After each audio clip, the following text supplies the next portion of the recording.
See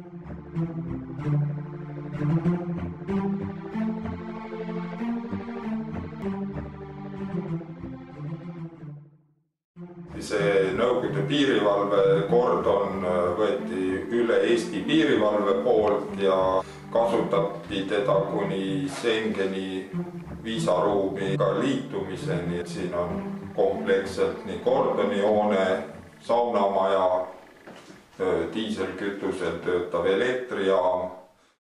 Eksponaadid on meil ikka kõik siit Sõrve poolsaarelt pärit ja väljapanek koosneb siis ikkagi põhiliselt sõjalistest esemetest, on ka natuke taluesemeid ja loodust, merepäästet.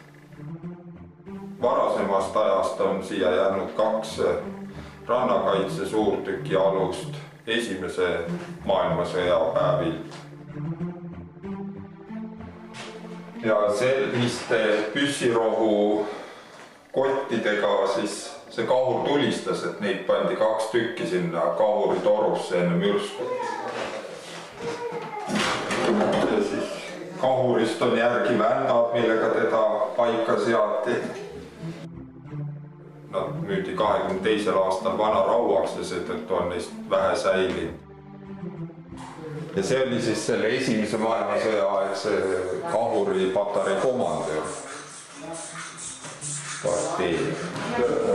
Esimese maailmasõja aegsel Saksa kiivril olid nii nimetatud sarved küljes.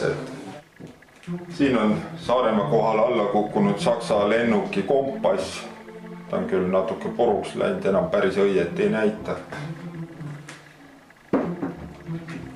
Lõhkamisseade meie maja kõrvalt tuli välja. Seal allkastis on siis tankirusikas, üleval pool on juba selline Karl Gustavi eelkäija, niinimetatud ahjutoru, mida pidi siis 2 mehega laskma ja ta oli korduvkasutusega.